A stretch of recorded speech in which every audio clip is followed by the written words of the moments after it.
वर्णिवेशरमणीय दर्शनम मंदहासरुचिराननाम्बुजं पूजितं सुरु नरोत्तमैर्मुदा धर्मनंदनमहं विचिन्तये। असतो मा षड्गमय तमसो मा ज्योतिर्गमय मृत्युर्मा अमृतं गमय। ओम शांति शांति शांति। अस्मद्गुरु समारंभां नाथयामून मध्यमां लक्ष्मी वल्लभ पर्यंतां वंदे गुरु परंपरा। આજની જ્ઞાન સભાની અંદર પધારનારા બધા જ ભગવદ ભક્તોને વેદાંતાચાર્ય પુરાણ ઇતિહાસાચાર્ય એમએ ફિલોસોફી શાસ્ત્રી રાકેશભાઈના હેતપૂર્વક જય સ્વામિનારાયણ। ભક્તો, આજની આ જ્ઞાન સભાની અંદર આપણે બધા સ્વામિનારાયણ સંપ્રદાયના આચાર્યને પરમ પૂજ્ય સનાતન ધર્મ ધુરંધર 1008 આચાર્ય આ પદવીથી સંબોધવામાં આવે છે તેનો શાસ્ત્ર પ્રમાણે અર્થ। આ વિષય પર થોડી વાત શ્રવણ કરશું તો બધા જ શ્રોતાગણો પોતાના હિતને અર્થે આ પ્રવચન એકાગ્ર મને કરીને શ્રવણ કરે। એક જિજ્ઞાસુ ભગવત ભક્તએ મને પ્રશ્ન કર્યો કે શાસ્ત્રીજી, આપણા સ્વામિનારાયણ સંપ્રદાયના આચાર્યને પરમ પૂજ્ય સનાતન ધર્મ ધુરંધર 1008 આચાર્ય આ પદવીથી સંબોધવામાં આવે છે, તો આની અંદર પરમ પૂજ્ય સનાતન ધર્મ ધુરંધર 1008 આચાર્ય આટલા શબ્દોની વ્યાખ્યા શું થાય તે કૃપા કરીને આપ અમને જણાવો। આ પ્રમાણે એ જિજ્ઞાસુ હરિભક્તએ મને પ્રશ્ન કર્યો, તો આજે હું તમારી સન્મુખ આ બધા જ શબ્દોની વ્યાખ્યા વિસ્તારથી કરું છું, તો બધા જ શ્રોતાગણો આ પ્રવચન એકાગ્ર મને કરીને શ્રવણ કરે। સર્વપ્રથમ પરમ અને પૂજ્ય આ શબ્દોનો અર્થ આપણે શ્રવણ કરીએ તો પરમનો અર્થ થાય છે સર્વોત્તમ અર્થાત કે શ્રેષ્ઠ, અને પૂજ્યનો અર્થ થાય છે પૂજન કરવા યોગ્ય, અર્થાત કે જે સર્વશ્રેષ્ઠ હોય તે જ પૂજા કરવા યોગ્ય છે, આ એનો અર્થ થાય છે। ગોભીલ ધર્મસૂત્રમાં મહર્ષિ ગોભીલ કહે છે કે આચાર્યો શ્રેષ્ઠ ગુરુ નામ, અર્થાત કે ગુરુઓમાં આચાર્ય શ્રેષ્ઠ ગુરુ છે। બ્રહ્મ વૈવત પુરાણ કૃષ્ણ જન્મખંડ અધ્યાય 73 શ્લોક 65માં ભગવાન શ્રી કૃષ્ણ પોતાના સ્વમુખે કહે છે કે ગુરુ નામ મંત્રદહ સ્વયં, અર્થાત કે ગુરુઓમાં મંત્રદાતા ગુરુ રૂપે હું સ્વયં રહ્યો છું। આમ બધા ગુરુઓમાં આચાર્યની શ્રેષ્ઠતા હોય અને મંત્ર આપનારા ગુરુ રૂપે ભગવાન શ્રી કૃષ્ણ સ્વયં રહ્યા હોવાથી તેઓ પરમ શ્રેષ્ઠ છે અને પૂજન કરવા યોગ્ય છે।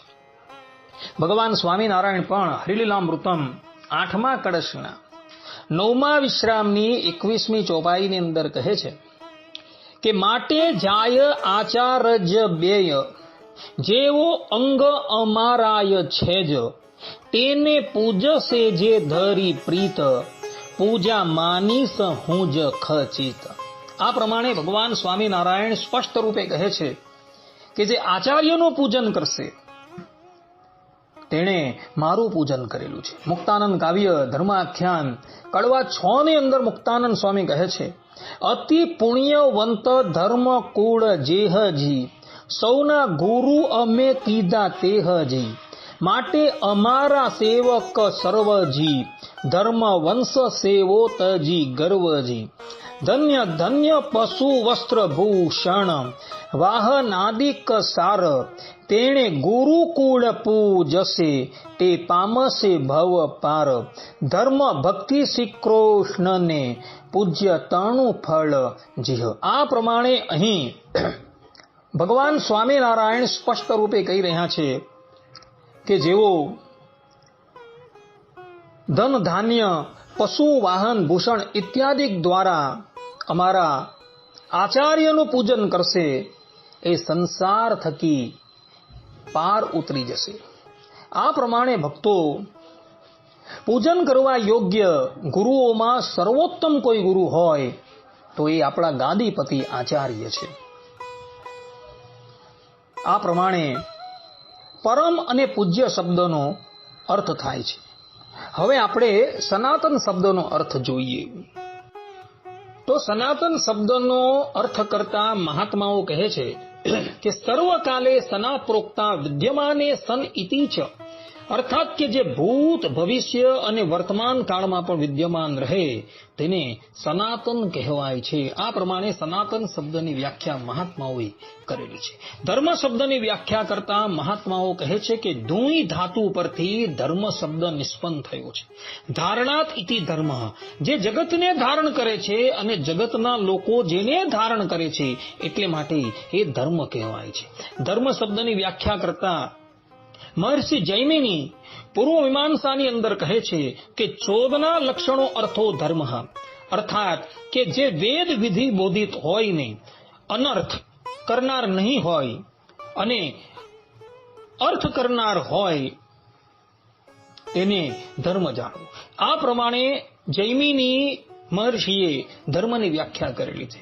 સદગુરુ સતાનંદ સ્વામી સત્સંગી જીવનના 5મા પ્રકરણના પહેલા અધ્યાયની અંદર ધર્મ શબ્દની વ્યાખ્યા કરતા કહે છે કે વેદ પ્રણિહિતો ધર્મ અધર્મસ્તદ વિપર્યય, અર્થાત કે જે વેદ પ્રણિહિત હોય તે ધર્મ અને તેથી જે વિપરીત હોય તે અધર્મ.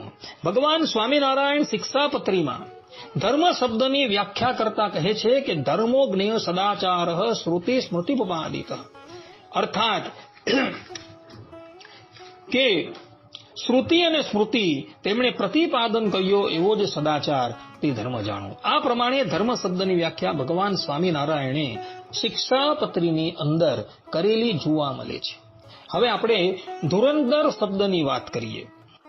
તો ધુરંધર શબ્દની વ્યુત્પત્તિ કરતા મહાત્માઓ કહે છે કે ધુરામ ધારયતી ઇતિ ધુરંધર, અર્થાત કે જે ભારને વહન કરનાર હોય તે ધુરંધર. ધુરંધર શબ્દની વ્યાખ્યા કરતા મહાભારતના શાંતિ પર્વ 224મા અધ્યાયના 18મા શ્લોકમાં વૈશંપાયન ઋષિ કહે છે કે યો અભ્યુપૈતિ સ ધુરંધર પુમાન, કે જે ધર્મ તત્વમાં ડૂબકી મારી તેને અપનાવે તે ધુરંધર કહેવાય. આ પ્રમાણે ધુરંધર શબ્દની વ્યાખ્યા મહર્ષિ વૈશંપાયન ઋષિએ કરેલી છે. હવે આપણે આચાર્ય શ્રીને જે 1008ની પદવી લગાવવામાં આવે છે તેની વાત કરીએ. તો 1008 આ અંકનો અર્થ કરતા ભારત વર્ષના મૂર્ધન્ય વિદ્વાન શ્રી મધ્વાચાર્યજી પોતાના કયો પુસ્તકના પુષ્ટ 259 અને 260માં લખે છે કે આપણા આ બ્રહ્માંડમાં સમસ્ત ગ્રહ પિંડોથી ઉપર નક્ષત્ર કક્ષા કહેવાય છે. નક્ષત્રની ઉપર કોઈ પિંડ નથી. તો આપણે જે વ્યક્તિને સર્વોચ્ચ પદ પ્રદાન કરવા ઈચ્છીએ તેને નક્ષત્ર કક્ષાથી જ ઉપમિત કરી શકીએ છીએ. આ જ પદવી પ્રાયઃ ધર્માચાર્યોને, અર્થાત કે નિરંતર સર્વત્ર ફરી ફરીને ધર્મ પ્રચાર કરવાવાળા મહાત્મા સાથે જ પ્રયુક્ત કરાય છે. અતઃ અહીં પણ નક્ષત્ર સંખ્યા અને દિગ સંખ્યાનો ગુણાકાર કરતા 27 ગુણ્યા 4 બરાબર 1008 અથવા તો 108 લખાય છે. અર્થાત કે 27 નક્ષત્રો જેમ ચારેય દિશામાં સતત ફરતા રહે છે તેમ ધર્માચાર્યો પણ ધર્મનો પ્રચાર કરવાને માટે સતત વિચરણ કરતા રહેતા હોવાથી તેઓની આગળ 108ની પદવી અથવા તો 1008ની પદવી લગાવવામાં આવે છે. આ પ્રમાણે મધ્વાચાર્યજીએ આચાર્યની અગાડી 1008 કે 108ની પદવી કેમ લગાવવામાં આવે છે તેનો ખુલાસો કરે છે.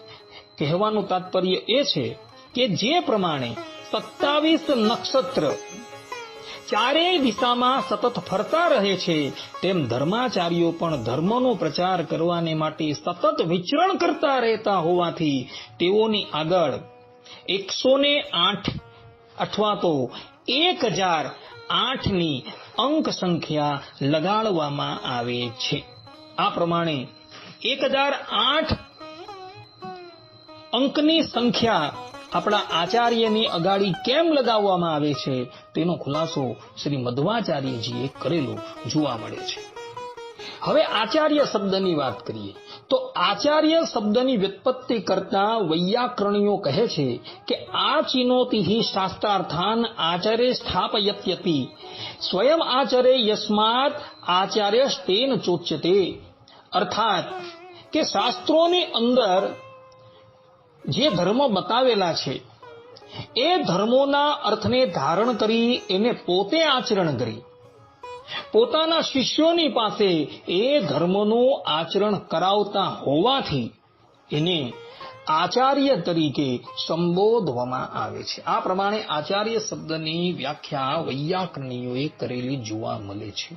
આ પ્રમાણે પરમ પૂજ્ય સનાતન ધર્મ ધુરંધર 1008 આચાર્ય તરીકે જે આપણા ગુરુદેવને સંબોધવામાં આવે છે તેનો અર્થ આવો થાય છે. આનો આખો અર્થ આ પ્રમાણે થાય છે કે બધા જ ગુરુઓમાં શ્રેષ્ઠ હોય, પૂજનીય હોય અને ત્રિકાલમાં વિદ્યમાન રહેતા ધર્મને ધારણ કરી દસેય દિશામાં તેના પ્રચાર અને પ્રસાર અર્થે વિચરણ કરતા રહે તેને પરમ પૂજ્ય સનાતન ધર્મ ધુરંધર 1008 આચાર્ય તરીકે સંબોધવામાં આવે છે. તો બધા જ ભગવદ્ ભક્તો આ અર્થ છે એ આત્મસાત કરી રાખજો.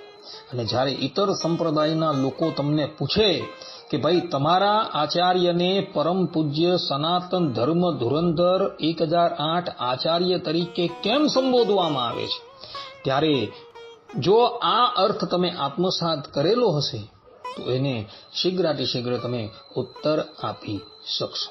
માટે ભક્તો, આ અર્થ અમે કરેલો છે એ અર્થ તમે આત્મસાત કરી રાખજો. આટલું કહીને હું મારા પ્રવચનને વિરામ આપું છું. સર્વે સંતુ નિરામયઃ, સર્વે સુખીનો ભવંતુ, સર્વે ભદ્રાણિ પશ્યન્તુ, મા કશ્ચિદ દુઃખ ભાગ ભવેત. અસ્તુ. જય સ્વામિનારાયણ.